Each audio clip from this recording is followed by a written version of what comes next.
This special broadcast of AEAC is made possible by Crosman Corporation, Umarex USA, Air Venturi, Hatsan USA, Daystate, Optison Optics, Diana Airguns, Predator Pellets, Air Arms, and Virox Sport.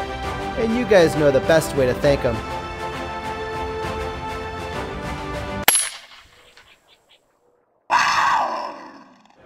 Folks, we're here with Philip Guadalupe, Product Manager for Crosman Corporation, and we want to talk about 3 different products today. I want to touch on the new Magfire, which is your repeating brake barrel. We want to hit the Fortitude, because a lot of these guys have been asking about that. There's going to be a Gen 2 Fortitude. We're going to learn about it in a minute. And I want to hit also the recharge compressor. These guys have come up with a new compressor. We'll talk about that. But before we do, there's been a change at Crosman. They've changed hands. And I wanted you guys to have an insight into that so that you can have the same confidence in the brand and that they'll take care of you as a customer, because I'm sure you know in the airgun community, you guys are legendary for your warranty, your customer service, your service and support after the sale. And I know the first thing that's going to jump into their mind is, you know, will that remain with them changing hands? So Philip, if you could maybe just touch on what's changed and what it looks like from the top down now. So you got to kind of bear with me with my voice. Been talking all day yesterday. So things really haven't changed much as far as Crosman Corporation, things like that. The main thing is, as a company, we were growing and diversifying our portfolio as far as when we acquired LaserMax 2 years ago, and then this year we acquired Raven, the high-end crossbow company.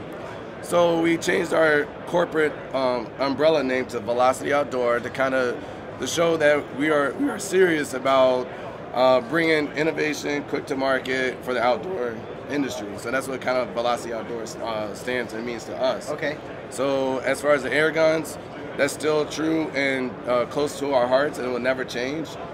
It's just that our corporate name is Velocity Outdoor, and we have our Crosman, Benjamin, and Game Face and other brands, Centerpoint Archery, Centerpoint Optics, and now Raven. Are you guys doing any powder burning, or is it air guns and archery, pretty much? Like, how does that look? So we do not have any firearms. Okay. We have LaserMax, which is accessories for powder burner, handguns and rifles, lasers and optics, but we do not have any firearms yet. Okay. And as you can see, you know, I've known Philip for years now. He's a product manager at Crosman. You know, they've got a group of engineers. It's kind of the same core. You know, the team, so to speak, that develops the products and listens to you guys and tries to answer the call. So if I'm hearing you right, that stays the same, yep. Service stays the same, warranty stays the same. Correct. You just kind of have a different hierarchy now, and you've got a couple other people under the umbrella. Yep. So we're growing as a big family going forward. So. All right, I like it. Thank you. Yep. And I'm sure they appreciate that as well. And let's just get that out of the way right up front. So, right. So these guys, when we first got to Las Vegas on Monday night, held a, or was that Sunday night? Sunday night. Held a really nice dinner for some of us media at Machine Gun Las Vegas, which is an indoor shooting range and place where you can eat. And I thoroughly enjoyed my time with this. And it kind of surprised me that I did. But I think I'm just going to give the floor to Philip, and he can take us through it, because I think this is going to be one of those products that you guys really appreciate. Not just because I appreciate it, because it's kind of in that price point. It's cool. It was enjoyable to shoot. And if you want to just take it away, Philip, what do we got here? Yes.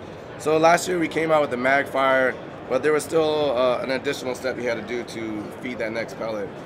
So we did not launch it last year, and then take a step back, revamped the mechanism, and now it's auto-loading cocking mechanism. Uses a similar 10-shot rotary clip like the Marauder. If you notice, as soon as I go to cock it, there's a shuttle that pops up. The bolt will feed through, feeding that pellet into that shuttle, and it's concave, or it's coned right here, and there's also a cone shape here. So as the barrel comes back up, it inlines, goes down with it, and indexes with the barrel, and then it shoots from that shuttle. Yeah, I noticed that when I was cocking and shooting this at the range on Sunday night, you'd go down, that would compress the spring, and then you'd come up, and right before you'd close that breech, I could feel something going on in here, where it was like moving that pellet into that breech, and then you were locked and loaded and ready to go. The cocking stroke was very smooth. The reason I said I was kind of surprised that I liked it is because the trigger, to me, was good, and that's always kind of been a little bit of a sore point for me in the Crosman brand, and I know for some of you guys too. But this one was good. I felt like I had good control. I knew what it was doing. So it's nice to see you guys taking notes and trying to answer the call when it comes to these things. Yeah. So we'll have three models going forward. They're going to ship around June. This is the Magfire Mission. It's going to retail for 180 bucks. Okay. We'll have a Woodstock version, the Nomad, that's going to retail for 180 bucks. Okay. And then we'll have a entry-level price point, the Magfire Ultra, that's going to retail for $149.99. Awesome. Awesome. That's great.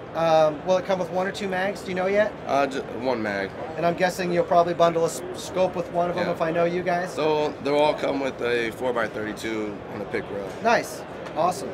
Yeah, I love it. It's all good stuff. It looks like we've got kind of a one-piece barrel or one-piece shroud molded over the barrel type deal. So last year we launched our Gold Line series of the SPD models. This is one of them. The original MP2, that's our silver, like our good, better, best model. So this is in the middle compared to the Trail Stealth. It has the bigger can. It has the quietest sound suppression. Okay, I like it. All right, shall we treat them with this Gen 2 Fortitude? Sure. So last year, I felt very grateful and blessed that these guys trusted me to review their baby, the new Fortitude, and I really liked it. So I was kind of surprised when I heard from Philip that that they kind of went back to the drawing board on it. I guess they were reading all your comments, all your feedback everywhere, and they wanted to address a couple of things that you felt could have been better. Is that right? Correct. When we initially launched it, within a few months, we started immediately getting the feedback on the Fortitude. One of them being it was difficult to cock. The trigger, even though it's the same trigger in the Discovery Maximus, there was a lot more negative comments on the Fortitude than those 2 other guns. So yeah, it was 6.5, 7 pounds. You know, kind of across the line. So what we ended up doing, we pulled back any kind of inventory that was out there. So if you still have one, it's perfectly fine, nothing wrong with it. But going forward, what we end up doing, we wanted to make it better for the consumer going forward.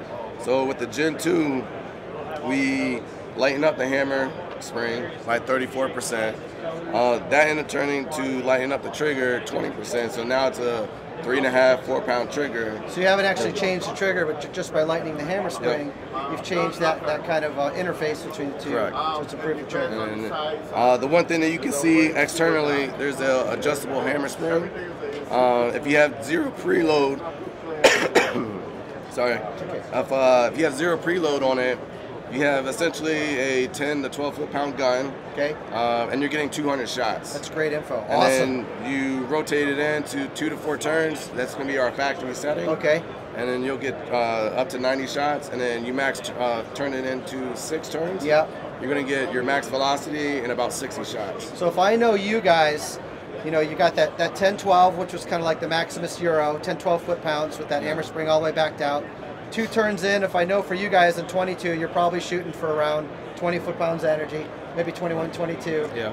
And then if you want to twist that up into the maybe mid-high 20s, you can do that with another Revolution. Well, it's going to be so about 10 to 12 on the low setting. Yep. And then it's about, I think, 21 for the high setting. Okay, okay, that's fine.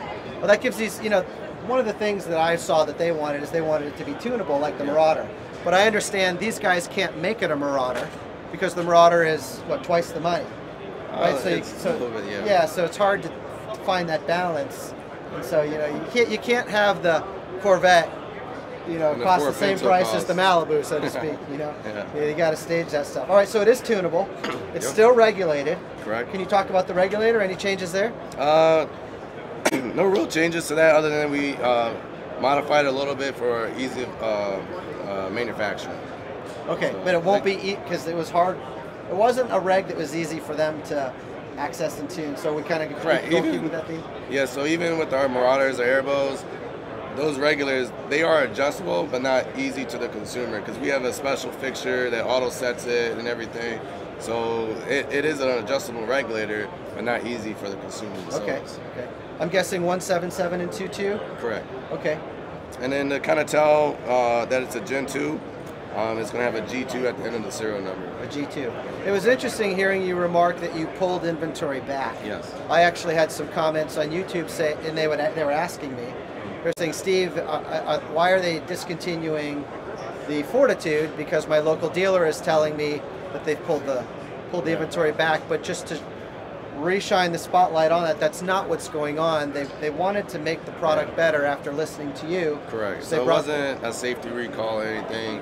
It was just more about bringing it back so we can bring out a better product that meets the demand of the consumer. That's strong, because it wouldn't be unusual for a manufacturer to ask the dealer body to sell through the inventory, and then, you know, once you do that, then we'll go through it. But that's it says a lot about you guys as a company. $300 price point? Still the same price point, $300 without the scope.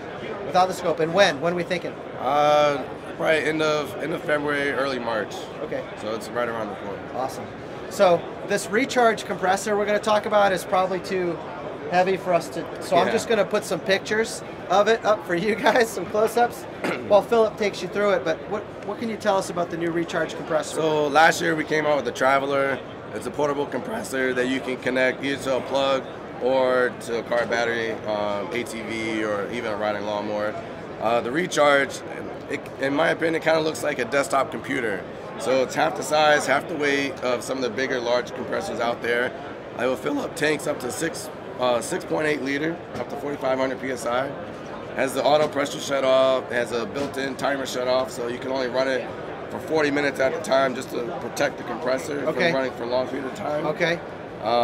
So essentially, if you have an empty tank, it will just take you two times to fill that up. Then after that, you're typically just topping it off, so that 40 minutes is more than enough to fill that tank up without having to shut off. Yeah, so it's the price we pay for a little bit simpler design, you know, maybe not so much maintenance, smaller. To give you guys an idea, it size-wise, it's between an Omega and an Nomad. It kind of feels like, you know, right in there. So, so to recap, you can fill tanks and air guns. Correct. It's liquid cooled. It's air cooled. It's both. So it has a built-in radiator that pumps the water, so it cools it that way, and it also has a built-in fan that keeps it cool that way. So it's both air cooled and radiator water cooled. Auto shut off. Yep, pressure auto shut off. So you set it, and then once it reaches, it goes off. Great, and then but it'll turn itself off every 40 minutes just to give itself a chance to cool down if you're feeling like some giant tank or something. Yeah. Price? So the tanks typically take about an hour and 30 minutes for your largest tank out there. Yeah. So with 40 minutes, 45 minutes in between, it gives it time, like 5 minutes to cool down, and you come back, restart it, and just fill it. And what did you say the color was? It was this really popular color. Good job, Michael. Michael Wen, if you don't know him, guys, that's the owner of the Airgun Nation Forum. So it's solid dude. It's the Benjamin Brown color. Benjamin Brown. That's what we're calling it? Yes. What did you call it when on Sunday night you had a different name for it? That might not have been me. No, all right. All right. So Benjamin Brown. Yeah. So when and how much? First productions will come in house around early May, and then it's going to be $1,400. Early May, $1,400. I like it. 1 year warranty, I'm guessing? Yes. What did we forget, man? I think that's about it. As always, thanks for taking. We still got a lot of other guns, but I know that's the main ones for main ones for your crowd. Well, I think if we talk anymore, you ain't going to be worth a doo-doo for anyone else the rest of the show. And we're only halfway through it, so I don't envy you one bit. And I'm feeling it too. It's awfully dry here, guys. We're in Las Vegas, so it's tough. But thank you. Thank you for them. Thank you for me. Appreciate all you do for everybody. And well, hopefully they heard me. They did. It was good and loud and clear. You're a star, buddy. Thank you. Take care.